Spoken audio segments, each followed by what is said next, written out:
हम आज देखने जा रहे हैं समरी पार्ट 2 चैप्टर 6 का नए प्रश्न और नए विचार का क्लास 6 हिस्ट्री से। हम पहले देखेंगे समरी पार्ट 1 में हमने क्या क्या पढ़ा। तो बुद्ध भगवान के बारे में पढ़ा, फ्रेडरिक मैक्स मूलर के बारे में पढ़ा, सत्यकाम जयवाल के बारे में पढ़ा, उपनिषद के बारे में पढ़ा और षड दर्शन के बारे में पढ़ा और पाणिनि जी के बारे में पढ़ा। तो इसमें देखे थे कि बुद्ध भगवान ने प्राकृत भाषा में शिक्षा दी, बौद्ध धर्म के संस्थापक थे वगैरह वगैरह। पहली बार उपदेश दिए सारनाथ में, मृत्यु हो गए कुशीनारा में। फिर पढ़ें कि बुद्ध भगवान से जुड़े हुए 4 स्थल क्या क्या थे। तो लुम्बिनी थे, बोध गया था, सारनाथ था, कुशीनारा था। फिर वो 4 घटनाएं थी, बुढ़ापा, रोग, मृत्यु और सन्यासी। और बुद्ध की शिक्षाएं किसमें थी? प्राकृत भाषा में थी। और उन्होंने क्या दिया? इच्छा अर्थात तृष्णा सब कष्टों का कारण है और इससे कैसे दूर हो सकता? आत्म संयम अपनाकर। इस तरह से पढ़े। फिर किस्सा गौतमी के बारे में पढ़े कि किस तरह से उसे सरसों मांगने के लिए दिए बुद्ध भगवान। फिर भारतीय षड दर्शन के बारे में पढ़े कि सत्य की बौद्धिक खोज का प्रतिनिधित्व करता है यह भारतीय षड दर्शन। वैशेषिक, न्याय, सांख्य, योग, पूर्व मीमांसा, उत्तर मीमांसा, ये सब के बारे में पढ़ें। फिर फ्रेडरिक मैक्स मूलर के बारे में पढ़ें कि यह एक जर्मन मूल के ब्रिटिश भारतविद थे और उन्होंने किस पे दिया? मतलब हमारे षड दर्शन पे कुछ बोला है जो यहाँ पे है। फिर उपनिषद के बारे में पढ़े कि गुरु के समीप बैठना ही क्या कहलाता? उपनिषद कहलाता है। इसमें प्रश्न था कि मृत्यु के बाद जीवन होता है या नहीं, यज्ञों की उपयोगिता क्या है, आत्मा क्या है, ब्रह्मा क्या है, सार्वभौम आत्मा क्या है, ये सब के बारे में पढ़े। फिर गार्गी के बारे में पढ़े कि स्त्री विचारक थे जो चर्चा में भाग लेते थे, यह एक अपवाद थी। उसी तरह से एक निर्धन व्यक्ति जो सत्यकाम जयवाल जो अपने माता दासी माँ के नाम पे नाम पढ़ा था, उनके बारे में पढ़ें। फिर पढ़ें कि कुछ उपनिषद के बारे में, छंदोग्य उपनिषद के बारे में। ओम किस में है? तो बृहदारण्यक उपनिषद में है। सत्यमेव जयते किस में है? तो मुंडको उपनिषद में है। जवालो उपनिषद के बारे में पढ़ें जहाँ पे 4 आश्रम का वर्णन किया गया। ये 4 आश्रम आगे भी हम देखेंगे पार्ट 2 में। व्याकरणविद पाणिनि के बारे में पढ़ें कि इन्होंने संस्कृत भाषा के व्याकरण की रचना की और ये 3000 लघु सूत्र लिखे जो बीज गणित की तरह दिखते थे। अब हम देखने जा रहे हैं एनसीईआरटी का क्लास 6 का चैप्टर 6 का समरी पार्ट 2। इसमें हम क्या पढ़ेंगे? महावीर जी के बारे में पढ़ेंगे।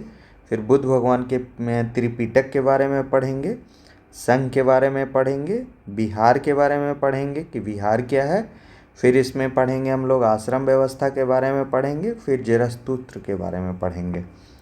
तो देखते हैं महावीर के बारे में क्या क्या है। महावीर के बारे में क्या है, यहाँ से शुरू करेंगे। पॉइंट 1, ये जैन धर्म के क्या थे? संस्थापक भी थे और जैन धर्म के अंतिम तीर्थंकर भी थे। क्या थे? अंतिम तीर्थंकर थे 24 में।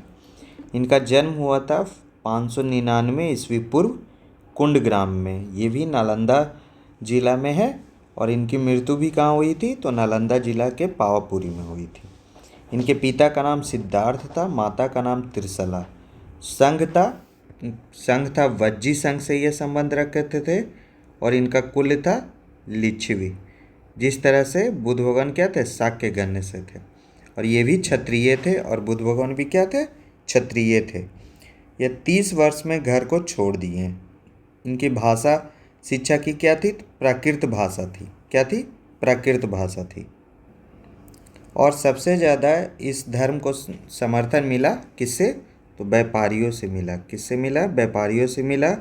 भाषा प्राकृत थी और ये 30 वर्ष में घर छोड़ दिए और 12 वर्ष तक कठिन एवं एकाकी जीवन व्यतीत किया, मतलब तपस्या की। और इनकी मृत्यु कहाँ हो गई? पावापुरी में और 527 ईस्वी पूर्व में। या 72 साल तक क्या रहे? 72 साल तक इनका जीवन चला और अपने मतलब कि 42 वर्ष की उम्र में शिक्षा प्राप्त करने के बाद, मतलब तपस्या के बाद जो इनको ज्ञान प्राप्त हुआ, उस ज्ञान को यह 30 सालों तक फैलाते रहे। इस तरह से महावीर जी के 5 व्रत थे। वो पहले 4 व्रत थे जैन धर्म में, जिसको बाद में यह 5 व्रत के रूप में फैलाए। तो सत्य, मतलब हर किसी को सत्य बोलना चाहिए। अहिंसा, यह इसमें मतलब अतिवादी थे। क्या थे? अतिवादी थे। मतलब इनका कहना था कि किसी भी जीव का हत्या नहीं करना चाहिए। इनका कहना यहाँ तक था कि वो कीट कीटाणु तक नहीं होना चाहिए, मच्छर मक्खी तक नहीं होना चाहिए, जिसके चलते कृषक लोग इनके ज़्यादा नहीं बन पाए, लेकिन व्यापारियों को बहुत ज़्यादा लाभ हुआ। इस चलते इनके अनुयायी बने ज़्यादातर व्यापारी लोग। अचौर्य, अचौर्य मतलब होता है चोरी ना करना, चोरी ना करना, अस्तेय। अपरिग्रह का मतलब होता है वस्तु का संग्रह न करना, मतलब त्याग करना, मतलब लगाव नहीं होना वस्तुओं से, उसको कहते हैं अपरिग्रह। ब्रह्मचर्य का मतलब होता है स्त्री से संबंध न रखना, मतलब कामुकता से दूर रहना। तो महावीर जी के ये 5 व्रत थे जिसको उन्होंने बोला कि सभी को पालन करना चाहिए। और इनके इस पालन करने का मतलब अतिवादी था, मतलब कि ये बहुत ज़्यादा, मतलब बुद्ध भगवान से भी बहुत ज़्यादा था। इनका कहना था कि वस्त्र तक को त्याग कर देना चाहिए, लेकिन बुद्ध भगवान का ऐसा मानना नहीं था। उनका मानना था कि बुद्ध भगवान का कि वस्त्र को पहनना चाहिए, वस्त्र जरूरी है किसी भी व्यक्ति के लिए। और यह आत्मा को मानते थे, लेकिन बुद्ध भगवान आत्मा को नहीं मानते थे। वेद को तो दोनों ही खंडन करते थे, दोनों ही ईश्वर में विश्वास नहीं रखते थे।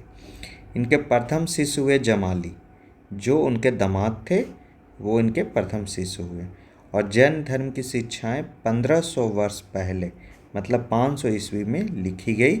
और कहाँ लिखी गई? बल्लभी नामक स्थान पे, गुजरात में। इस तरह के शिक्षाओं को जो लिखा गया है उसको आगम साहित्य कहते हैं। क्या कहते हैं? आगम साहित्य।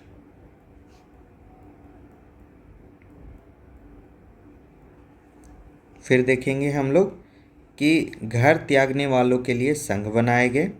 बौद्ध भिक्षु के नियम विनय पिटक में थे। कहाँ थे बौद्ध भिक्षु के नियम? विनय पिटक में। ये त्रिपिटक यहीं से निकला है। और ये तीन पिटक क्या क्या है? सूत पिटक, जिसमें 10,000 सूत्र, बहुत सारे सूत्र दिए गए हैं, मतलब बहुत सारे ज्ञान की बातें दी गई। विनय पिटक क्या है? अनुशासन के नियम है। और किन के अनुशासन के नियम है? तो भिक्षु लोगों के अनुशासन के नियम है। और अभिधम्म पिटक में क्या है? दर्शन एवं सिद्धांत, बुद्ध भगवान का दर्शन एवं सिद्धांत है। तो ये 3 गो पिटक है जिसका नाम याद रखिएगा। यह एनसीईआरटी में नहीं दिया है, सिर्फ विनय पिटक के बारे में दिया है। हमने इसमें 2 पिटक के बारे में भी जानकारी को जोड़ दिया है। फिर आगे देखेंगे कि विनय पिटक से जानकारी क्या क्या मिलती थी। विनय पिटक से क्या क्या जानकारी मिलती थी? तो संघ में स्त्री पुरुष हेतु अलग अलग व्यवस्थाएं थी, मतलब कि संघ में जो भी स्त्री पुरुष आते थे उनके लिए अलग अलग व्यवस्थाएं थी। अगर संघ में प्रवेश करना है तो बच्चों को किन से आज्ञा लेना पड़ता था? माता पिता से। दास को स्वामी से। राजकर्मी मतलब राजा के यहाँ जो भी काम करता था उसे राजा से। कर्जदारों को देनदारों से। और स्त्री जो विवाहित होती थी उन्हें क्या? अपने पति से लेना पड़ता था। तो ये 2 गो इम्पोर्टेंट है, दास को स्वामी से और स्त्री को पति से लेना पड़ता था। लेकिन बाकी 5 को भी आसान है, आप देख सकते हैं। इस विनय पिटक में और क्या क्या दिया गया कि ध्यान करना चाहिए, भिक्षा मांग के अपना निर्वाह करना चाहिए। और भिक्षु तथा भिक्षुणी जो है ये शब्द है प्राकृत शब्द हैं, मतलब भिखारियों लोग को, मतलब साधु भिखारी लोग को जो भिक्षा मांग के अपना काम चलाते थे उनको क्या कहते थे? प्राकृत में भिक्षु और भिक्षुणी। लड़ाई से निपटारा हेतु ये क्या करते थे? बैठ के करते थे। और संघ में प्रवेश कौन कौन लोग लिए? तो ब्राह्मण और क्षत्रिय भी लिए। इन्हीं के विरुद्ध हुआ, लेकिन ये ब्राह्मण और क्षत्रिय भी इसमें प्रवेश किए। व्यापारी लोग को तो काफ़ी ज़्यादा लाभदायक था इस तरह के धर्म, बौद्ध धर्म और जैन धर्म, चूँकि उन्हें मारपीट से दूर रहना पड़ता था, चूँकि वह व्यापार करने के लिए इधर से उधर भटकते थे। तो व्यापारी लोग इन दोनों धर्म को बहुत ज़्यादा प्रोत्साहन दिया। और सबसे ज़्यादा कौन जुड़े? जैन धर्म से। तो व्यापारी लोग ही जुड़े। मजदूर और नाई लोग भी इसमें प्रवेश लिए। और ये इम्पोर्टेंट है, गणिकाएँ और दास। गणिकाएँ किसको कहते हैं? वेश्या लोग को पहले गणिकाएँ कहते थे। तो गणिकाएँ और दास भी इसमें जुड़ गए। इस तरह से विनय पिटक में बहुत सारी जानकारी मिलती है इस तरह से। और फिर रहने के स्थान को वर्षा ऋतु में, जब ये पूरे साल मतलब कि हर एक साल भ्रमण करते रहते थे, लेकिन वर्षा ऋतु के में कुछ ही महीने ये वर्षा ऋतु में भ्रमण नहीं करते थे, कोई एक जगह पे बैठ के ध्यान करते थे। तो ये अपने रहने का स्थान खोजते थे। और रहने का स्थान शुरू में क्या था, अस्थायी था। तो कुछ अनुयायी लोग जो थे पार्क उर्क में घर बना देते थे कुछ दिन के लिए रहने के लिए, मतलब उद्यान में क्या बना देते थे, अनुयायी लोग घर बना देते थे। या प्राकृतिक गुफा में रह लेते थे, मतलब कि कोई किसी तरह का गुफा बना हुआ हो पहले से ही तो उसमें रह लेते थे। लेकिन बाद में क्या हो गए, वे अस्थायी हो गया। और इन्हीं अस्थायी निवास स्थल को क्या कहा गया, बिहार कहा गया। अस्थायी को नहीं, अस्थायी को, अस्थायी को नहीं, अस्थायी स्थल को, अस्थायी रहने के स्थल को क्या कहा गया, बिहार कहा गया। पहले इसे लकड़ी से बनाया गया, फिर ईंट से बनाया गया, कुछ पहाड़ी खोद कर भी बनाया गया। जैसे कार्ले की गुफा जो महाराष्ट्र में है, काफ़ी फेमस है। यह भी क्या था, एक तरह का विहार था। और ये कौन बनाते थे, राजा बनाते थे, या तो धनी व्यापारी लोग बनाते थे, या भूस्वामी जो होते थे वो बनाते थे। और किससे बनाते थे, लकड़ी से, ईंट से, या पहाड़ी को खोद कर बनाते थे। सबसे पहले किससे बनाते थे, लकड़ी से बनाते थे। तो इस तरह से बिहार के बारे में यहाँ पे जानकारी दिया गया। अब आगे देखेंगे कि आश्रम व्यवस्था जीवन का एक चरण है। यह आश्रम माने कोई रहने का झोपड़ी या कुटिया नहीं है, यह क्या है, जीवन का एक चरण है। पूरे जिंदगी जीने का एक चरण है, जो आज भी लोग, जितने भी हिंदू धर्म के लोग हैं, आज भी लगभग इसी आश्रम व्यवस्था का पालन करते हैं। ब्रह्मचर्य मतलब वेद का अध्ययन करना। तो ब्रह्मचर्य का मतलब पहले क्या था, वेद का अध्ययन करना। अभी क्या है, पढ़ाई लिखाई करना, कंपटीशन की तैयारी करना। ये क्या है, ब्रह्मचर्य एक तरह से। फिर क्या करना, जब नौकरी वोकरी लग जाए तो गृहस्थ जीवन व्यतीत करना, मतलब विवाह कर लेना और उस गृहस्थ जीवन में अपनी ज़िंदगी को बिताना। फिर जब एक एज आ जाए, मतलब कि आपका रिटायरमेंट हो जाए, तो फिर वानप्रस्थ हो जाना चाहिए। मतलब कि आप जंगल में चल जाइए, साधना करिए, या एकांत जगह पे क्या करिए, साधना करिए, पूजा पाठ करिए। और अंतिम चरण क्या है, आश्रम व्यवस्था, सन्यासी है, जो त्याग कर सब कुछ, मतलब कि आप त्याग दीजिए, सब कुछ का त्याग कर दीजिए।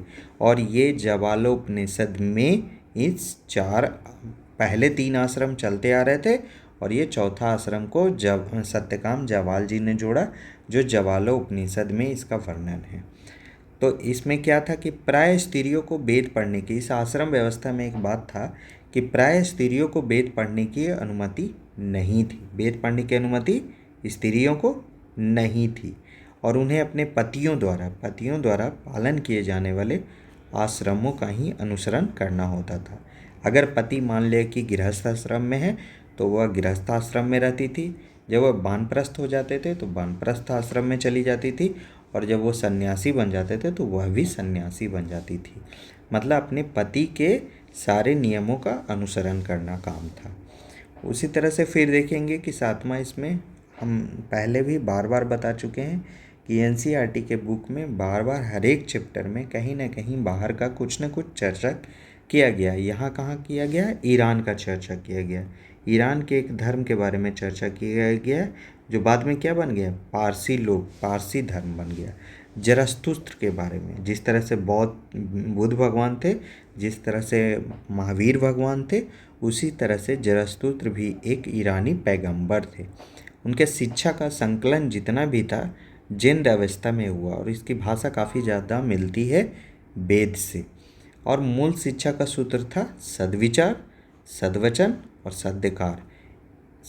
मतलब कि सही काम में करना, सही भाषा का वचन करना, मतलब सही रूप से बोलना, और सद्विचार करना, मतलब अच्छी अच्छी चीज़ों का विचार करना। ये इनका मूल शिक्षा का सूत्र था, जो तीन था, सद्विचार, सद्वचन और सद्कार। 1000 साल तक यह ईरान का एक प्रमुख धर्म रहा। लेकिन वहाँ से फिर बहुत सारे लोग क्या हो गए हैं, माइग्रेट कर गए। और कहाँ आए, अगर कुछ लोग माइग्रेट किए तो कहाँ आए, गुजरात आए और महाराष्ट्र आए। यह तटीय नगर है जहाँ पे आके बस गए। क्या है, तटीय नगर है जो गुजरात और महाराष्ट्र में आके बस गए। आज के पारसियों के क्या थे, ये पूर्वज थे। क्या थे, पारसियों के पूर्वज थे। और इनके मंदिर को क्या कहा जाता है, ये किसकी पूजा करते हैं, इनके मंदिर को अग्नि मंदिर कहा जाता है। और ये किनकी पूजा करते हैं, अग्नि का पूजा करते हैं। पूजा अग्नि का करते हैं। तो इस तरह से जो चैप्टर 6 है वह ख़त्म हुआ। और हम देखेंगे कि हम हमेशा क्या करते हैं कि पहले समझ को विकसित करते हैं, मतलब चैप्टर को पढ़ते हैं, उसके बाद सारांश पढ़ते हैं और उसके बाद क्या करते हैं, प्रश्न विश्लेषण करते हैं। यह तीन पार्ट में हमने हर एक चैप्टर को तोड़ दिया है और मैंने प्रयास किया कि प्रश्न विश्लेषण एक ही वीडियो में आ जाए, सारांश पे 2 वीडियो बन जाए और समझ पे भी 2 वीडियो बन जाए। छोटा छोटा वीडियो बनाते हैं ताकि आप लोग इसको अपने क्लास के साथ देख सकें, अगर क्लास 6 में आप पढ़ते हैं तो। और अगर आप किसी कंपटीशन का तैयारी करते हैं तो इससे ज़्यादा डिटेल आपको क्लास 6 के बारे में कहीं नहीं है, जो प्योर एनसीईआरटी ही बेस्ड है। इसमें कहीं भी कुछ भी ज़्यादा मिलावट नहीं किया गया। बहुत ज़रूरी जहाँ लगा है वहीं मैंने कुछ चीज़ों को इसमें समावेश किया है। जैसे मुझे लगता था कि जैन धर्म और बौद्ध धर्म का एक मतलब कि दोनों का तुलनात्मक अध्ययन होना चाहिए, उस पर एक अलग से वीडियो बनाएंगे जब यह पूरा क्लास 6 ख़त्म हो जाएगा। तो इस तरह से हम ये 3 तरह का वीडियो बनाते हैं और एक सीरीज चला रहे हैं जो 1 मिनट में 5 प्रश्न का है। क्या है, 1 मिनट में 5 प्रश्न का है, जिसमें ओल्ड एनसीईआरटी का क्वेश्चन को हमने ज्योग्राफी और किससे लिया है, हिस्ट्री से लिया है, ओल्ड एनसीईआरटी से ये लिया है। तो इस तरह से अभी चल रहा है। इंग्लिश में भी पूरा ओल्ड एनसीईआरटी और न्यू एनसीईआरटी को प्रयास करेंगे हम कवर करना। आज के लिए इतना ही, धन्यवाद।